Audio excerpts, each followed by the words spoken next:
Salut aux terres d'espérance, pays de l'hospitalité. Tels les gens remplis de vaillance ont relevé ta dignité. Bonjour le pays, la Côte d'Ivoire, bonjour à Abidjan, bonjour à Yamoussoukro, bonjour à Bouaké, bonjour à toutes les villes de la Côte d'Ivoire, à toute entière. Aujourd'hui, nous démarrons cette émission en vous rappelant l'hymne national de notre cher pays, car la Côte d'Ivoire a 53 ans. C'est une grâce de l'Éternel. Tu es chrétien, tu es chrétienne, tu as accepté Jésus-Christ de Nazareth et tu nous regardes ce matin. Il est important, il est capital que tu pries pour ta nation, la nation dans laquelle tu te trouves. Alors ce matin, nous allons dédier notre émission et toute l'équipe de production est d'accord pour cela.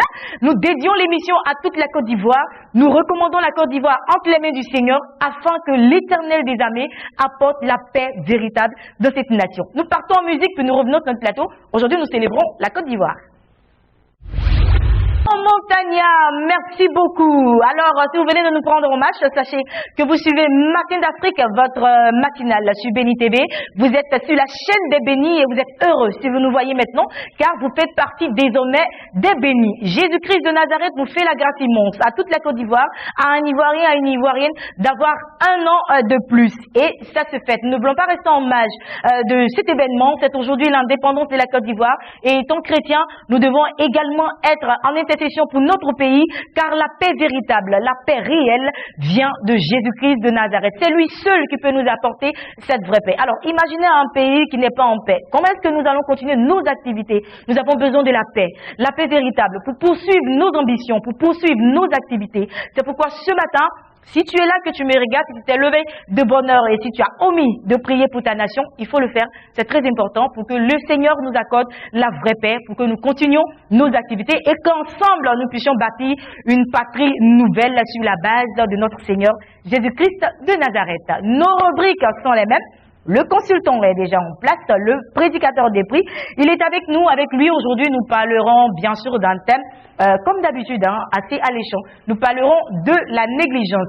Bonjour, prédicateur. Bonjour, Ruth. Vous allez bien? Ça va, merci. Alors, heureuse fête à vous également. Je vous réitère la même chose et je bénis la Côte d'Ivoire pour ses 53 ans. Et nos chers téléspectateurs, que Dieu les bénisse. Nous allons voir la négligence aujourd'hui. Voilà, la négligence aujourd'hui. Et juste après le pasteur des prix, nous irons directement avec les invités de la direction commerciale marketing. Alors, je vous annonce aujourd'hui que nous ne sommes pas les seuls à fêter l'indépendance de la Côte d'Ivoire aujourd'hui. Le Congo s'est déplacé dans nos studios. Ils sont là avec nous. Nous allons les recevoir tout à l'heure. Vous verrez, ils sont venus également nous soutenir. Nous aurons le couple Toumba. Voilà, ils sont là. Monsieur et madame, et bien sûr, accompagnés de certains de leurs amis. Ils sont venus. On parlera de leur album. On parlera de ce qu'ils font comme musique. On parlera également de ministère, mais aussi on parlera de l'indépendance de notre pays. Ils ont de bonnes choses à souhaiter à la Côte d'Ivoire. Et bien sûr, nous allons terminer avec les annonces. On en a aujourd'hui, donc restez en notre compagnie. Voici ainsi présenter nos rubriques pour aujourd'hui. Nous partons sans transition de recul avec le prédicateur des prix. Bonjour prédicateur, rebonjour. Soyez bénis. Amen. Alors vous aujourd'hui, vous êtes fait accompagner. Exactement. Je tiens à remercier mon épouse qui est là. Ma côte est venue aujourd'hui pour me soutenir. Que Dieu la bénisse. Amen. Alors on lui fait un gros coucou à Maman des prix. Oui. Prochainement, on aura l'opportunité de la recevoir aussi sur le plateau. De même que vous êtes là pour nous donner des enseignements et tout ça, on aura l'opportunité de l'avoir aussi. Ce serait un plaisir.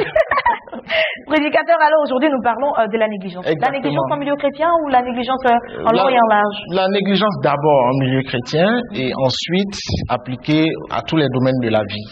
Alors, j'ai pour base de lecture aujourd'hui Exode 4, verset 24. Il s'agit d'une histoire dans laquelle Moïse lui-même a été attaqué par Dieu. Ça peut paraître surprenant. On a pour habitude d'être habitué à des attaques qui viennent par exemple des sorciers, de nos ennemis. Mais cette fois-ci, cette attaque venait de Dieu lui-même. De quoi s'agit-il? Moïse a négligé la circoncision de son fils et il partait combattre Pharaon. C'est une grave erreur. Et Dieu lui-même n'a pas repris Moïse, mais l'a attaqué. Les Écritures sont claires. En un lieu où Moïse passa la nuit, Dieu lui-même l'attaqua. Mais son épouse, Séphora, a utilisé un outil, un secret que nous partageons aujourd'hui avec nos chers téléspectateurs, c'est-à-dire la vigilance. Elle a évité la négligence. Et ainsi, elle a pu permettre à Moïse de continuer son histoire. Sinon, l'histoire de Moïse s'arrêtait là, à partir de Exode 4, verset 24. Vous pouvez les lire, c'est écrit noir sur blanc. Alors, la négligence aujourd'hui a un impact négatif dans nos églises. Il faut qu'on ait le courage de le dire. Il est bon que ceux qui aspirent à devenir chrétiens, ceux qui aspirent à donner leur vie à Jésus, comprennent que lorsqu'ils rentrent dans la marche chrétienne, il faut qu'ils se départissent de tous ces mauvais comportements qui ne feront qu'empirer leur situation et qui ne feront que faire en sorte qu'ils deviennent des personnes frustrées. Or, ce n'est pas l'objet, ce n'est pas l'objectif. Dieu tient à ce que l'abnégation au travail soit le quotidien, le vécu de chaque personne. On doit aimer le travail. On doit aimer le travail. Et bien faire le travail. Et bien faire le travail parce qu'il y va de notre crédibilité et il y va du témoignage de Jésus-Christ lui-même.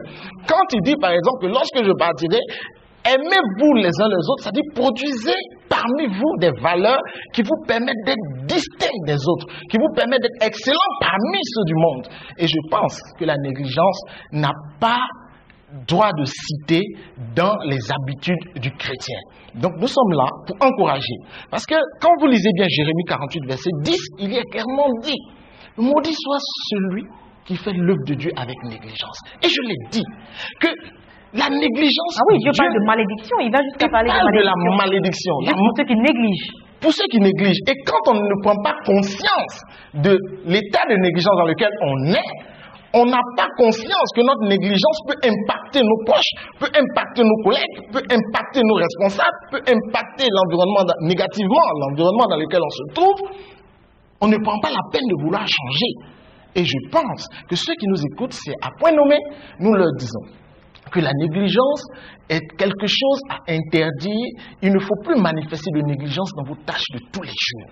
Si vous voulez être excellent, si vous voulez faire la différence, si vous voulez être singulier, particulier dans ce que vous faites, proscrivez dans vos habitudes, c'est-à-dire écartez de vos habitudes la négligence. Cela manifeste est un témoignage vivant de l'appartenance au royaume de Dieu. Merci beaucoup, prédicateur des prix. Je pense que tout a été dit concernant ce thème.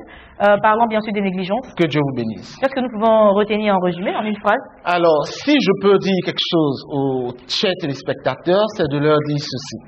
Retenez que vous appartenez à un royaume. Et ce royaume a ses règles. Ce royaume fonctionne selon des bases que Christ a données par le modèle parfait qu'il est lui-même. Il est important que nous puissions éviter la négligence et que Dieu les bénisse partout où est-ce qu'ils se trouvent. Que la paix et la grâce du Seigneur Jésus-Christ soient leur partage ce jour. Une prière pour la nation. Seigneur, nous te bénissons pour ce pays, la Côte d'Ivoire, qui, à ses 53 ans, éternel Dieu de gloire, aspire à une paix véritable. Et comme Ruth l'a dit en introduction, la paix véritable vient du Seigneur Jésus-Christ. Et je crois que ce soit le partage de chacun de nous ici présents, le partage de ceux qui nous regardent depuis les pays lointains et de ceux qui aspirent à devenir chrétiens. Que Dieu vous bénisse, que la paix et la grâce du Seigneur soient sur vous. Au nom puissant de Jésus, nous avons prié. Amen. Amen. Merci beaucoup, prédicateur des prix, qui, je rappelle, était notre consultant du jour. Nous avons parlé avec lui de la négligence. Il faut éviter la négligence étant au fond de Dieu et bien faire le travail pour lequel nous sommes là. Et bien sûr, nous irons d'exploit en exploit.